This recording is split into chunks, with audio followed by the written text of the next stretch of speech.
Hi, I'm Sally Broughton, and I get to talk to you a little bit today about the history of the Salvation Army. And I'm grateful for this opportunity because this is one of my favorite subjects, and I love to talk about the history of the Salvation Army. We have quite a heritage, and we have an exciting history. And as Salvationists, we have opportunity to enjoy the legacy that has been left us. If the Lord has called you to be a Salvation Army soldier, you are in for very exciting days. And if you sign that Articles of War, the Soldiers' Covenant, get ready to roll up your sleeves and do something. William and Catherine Booth are co-founders of the Salvation Army, and it all began outside the Blind Beggar Pub in London, England, in July of 1865, where in an outdoor gathering, someone posed the question, would anyone like to have a word? Well, that simple question changed everything for William Booth and ultimately for us. William Booth was an itinerant Methodist preacher, and he jumped at the chance. He had an insatiable passion for reaching the least, the last, and the lost. Upon arriving home that evening, he said to wife Catherine, "Darling, I have found my destiny." Well, they already had 6 children, and she was expecting her 7th, so you can imagine how delighted she was with that news. William Booth simply could not stop preaching. He could not help himself, and with one goal, to reach the unchurched of that area with the gospel of Jesus Christ. Folks were captivated with Booth's preaching, and soon he had quite a group on his hands. The Christian mission, as it was called in those early days, grew rather rapidly as folks were invited, included, validated, welcomed, and lives were changed. In September of 1878, the name was changed to the Salvation Army. With the stroke of the pen, everything fell into place for us. We became an army. We became a fighting force, and we embraced a military structure in philosophy and terminology. William Booth was our general, and officers and soldiers served at his direction. Officers had ranks, and soldiers held local officer positions. Cadets were sent and trained in garrisons and then sent out into the field. Soldiers and officers alike wore uniforms. It was Elijah Cadman who said, "I want to wear an outfit of clothing that everyone would know I meant war to the teeth and salvation for the world." We created a vibrant flag of the 3 primary colors, red, yellow, and blue. The red for the blood of Jesus Christ, yellow for the fire of the Holy Spirit, and blue for the purity of God. Churches or corps became our worship centers. Outposts were soon to be opened corps, and we had outdoor ministry called the open air. When an officer or soldier dies, he or she is promoted to glory. We are an army. William Booth had one goal and one interest, and that was of reaching souls for Jesus Christ. He had no interest in anything else, so the implementation of music came rather as an accident, but what a fabulous accident that was for us. Persecution was quite severe in those early days, and the open airs in Salisbury, England, were especially dangerous. The famous Fry family, Charles, Fred, Bert, and Ernie, they were successful businessmen in that area, and they were sympathetic to those early day Salvationists. So they came to the open air to serve as rather bodyguards. They were also accomplished musicians. So if they were coming to the open air, they might as well bring their instruments: 2 cornets, a euphonium, and a trombone. I think it was the trombone that made the difference. Well, when William Booth discovered how music could stir the souls and hearts of people, he approached the Fry family and insisted that they sell their business and go on the road with him full time. He made them an offer they couldn't refuse. Well, music in the Salvation Army has become one of our distinctives. Excellent music, excellent Salvation Army music, excellent bands, excellent music groups, and excellent musicians are noted around the world. Our Salvation Army songbook is unique. We sing songs about ourselves. I'm glad I'm a Salvation soldier. It doesn't have any written music because we like to interchange tunes. It is a great doctrine book. It speaks of our doctrine in lyric form. I believe in God the Father. I believe in God the Son. It's a delightful devotional book. In the secret of thy presence, where the pure in heart may dwell. Those songs speak of who and what we are. We're an army that shall conquer. Eliza Shirley was but 15 when she gave her testimony in Coventry, England. William Booth heard that testimony, and he was so taken by her zeal for evangelism and soul winning that he commissioned her on the spot and sent her out as a lieutenant. Well, within a year, she was compelled and called and committed and challenged to take this new Salvation Army to the United States, where her family had immigrated just a few months earlier. She made a request to William Booth, who was not supportive in any way, shape, or form.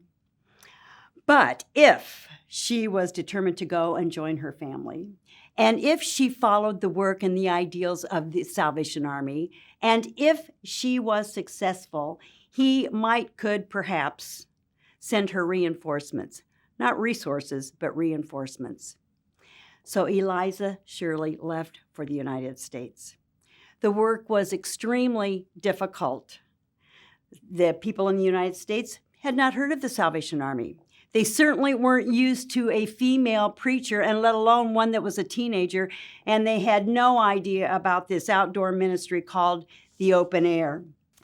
Eliza Shirley single-handedly brought the Salvation Army to the United States.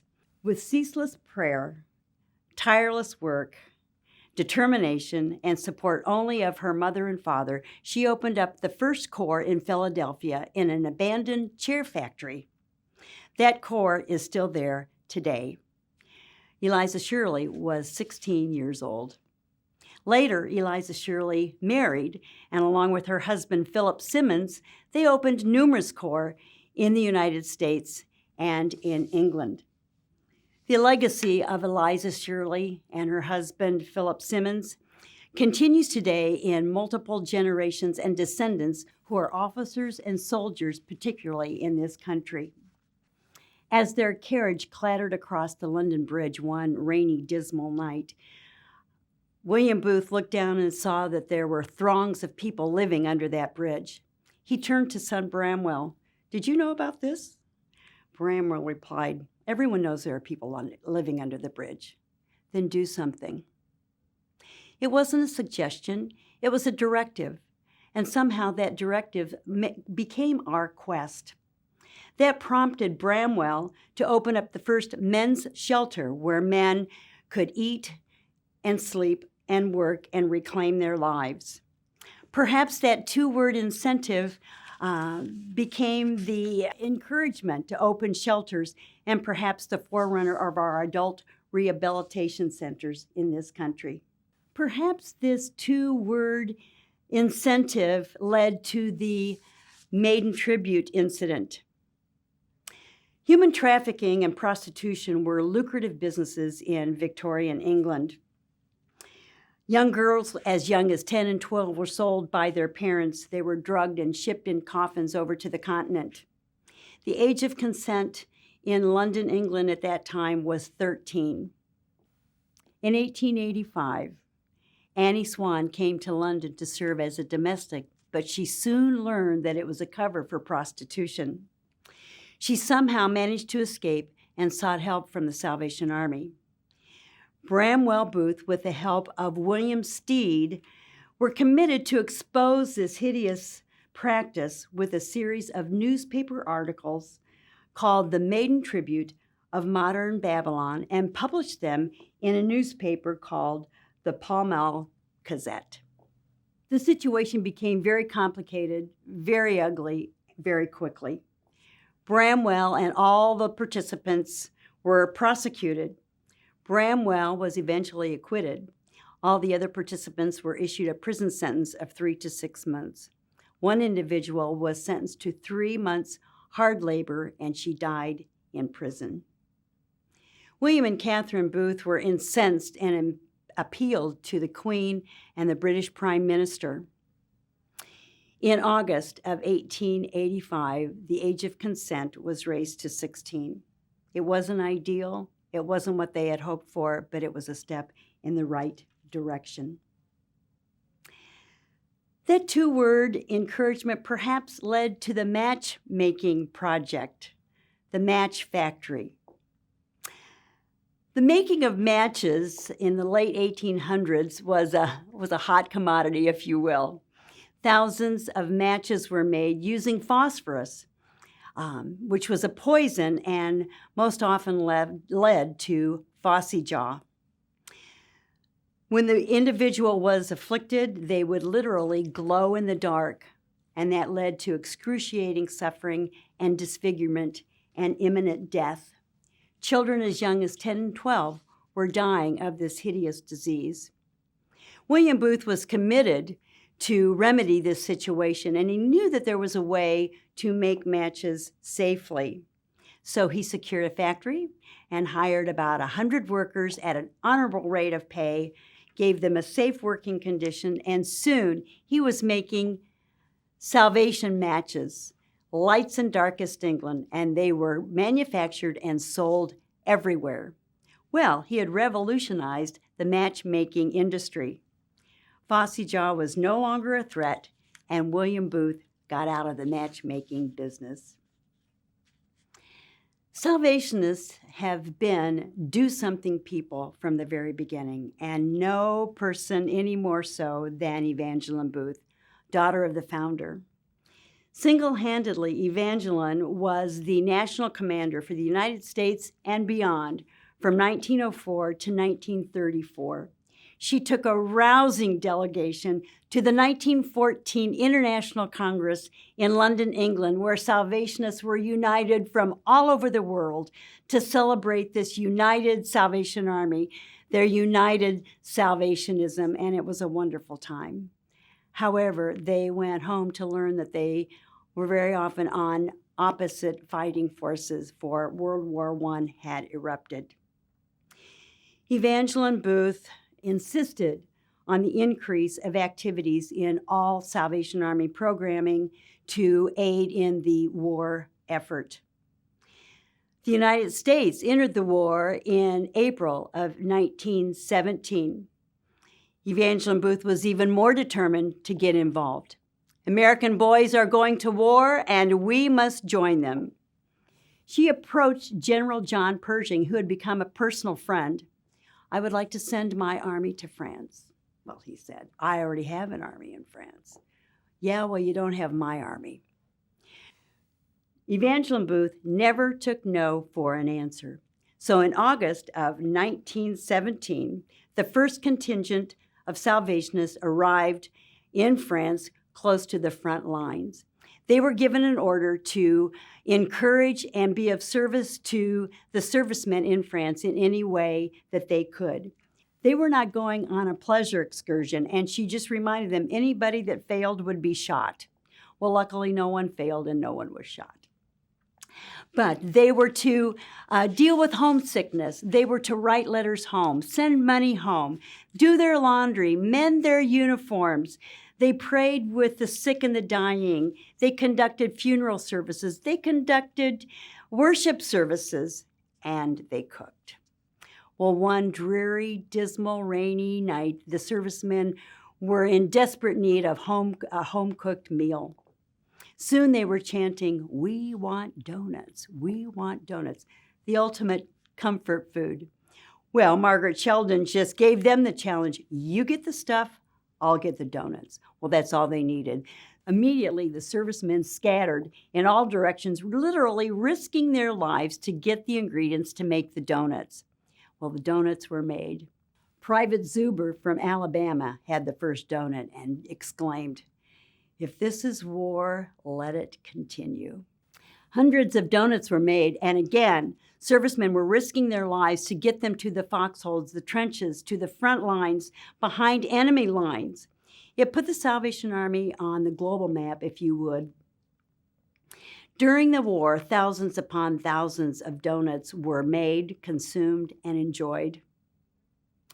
Servicemen and women went back home loving and remembering the Salvation Army, loving and remembering that donut. Salvationists continue to do something, and no more so today than in the area of disaster relief. But this is not a new thing for the Salvation Army. In November of 1900, Galveston, Texas was hit with a most devastating hurricane, unannounced, with no warning, unexpectedly. 10,000 lost their lives. They were swept away, went missing, they were lost. Thousands of others were left homeless. A small relief center was set up where people were fed and clothed and given shelter and given a word of hope. This was the first time the Salvation Army had gotten involved in disaster relief in this way.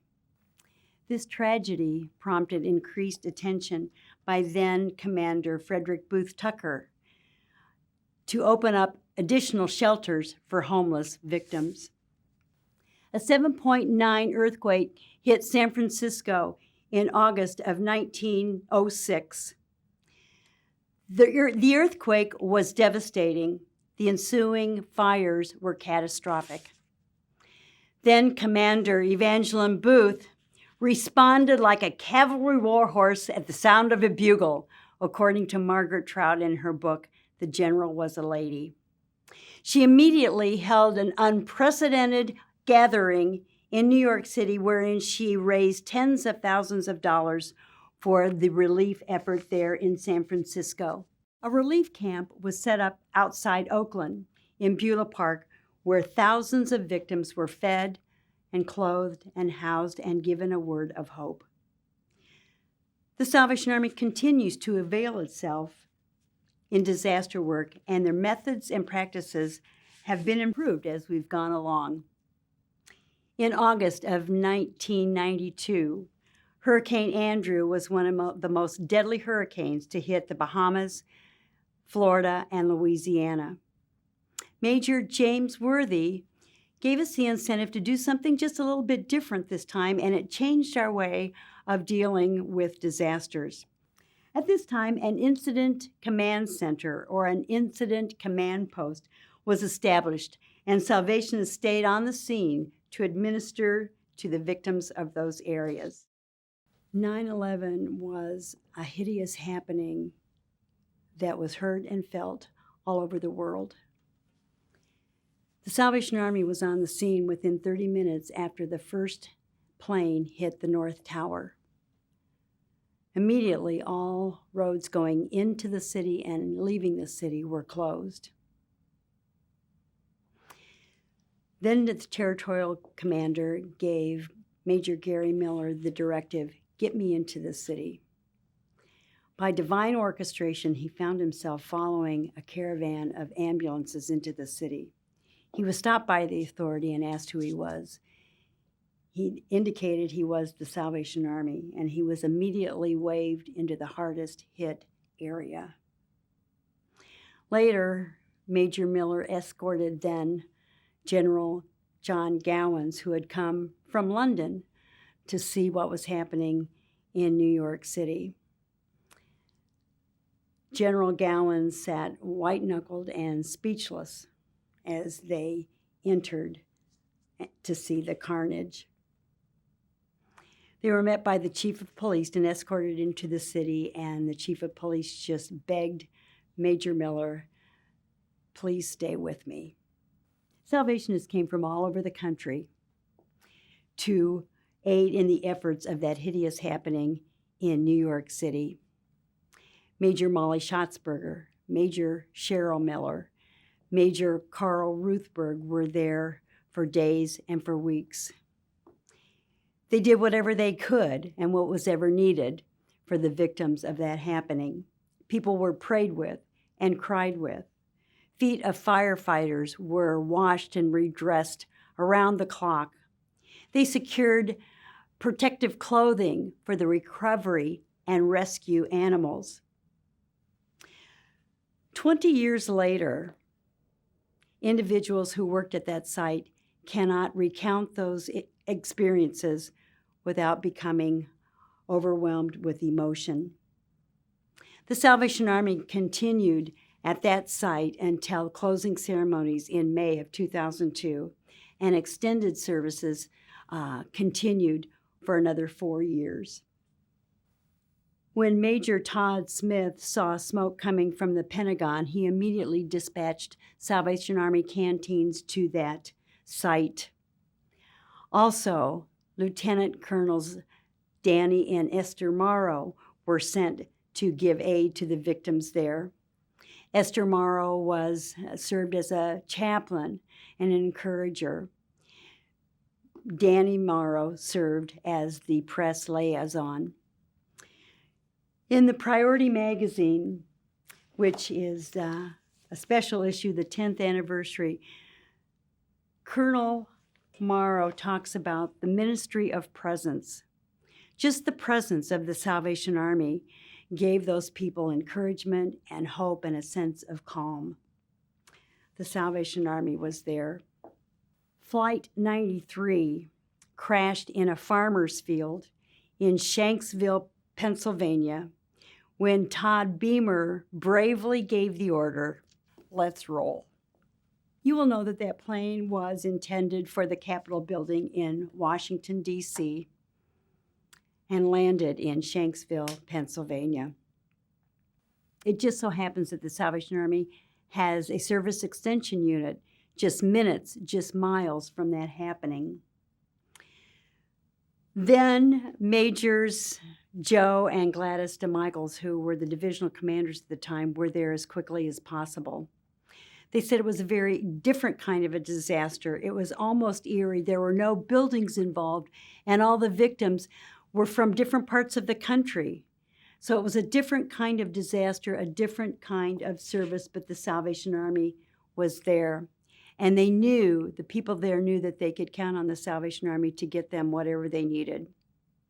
It was a Salvation Army that fed and housed the families, victims who came to that site.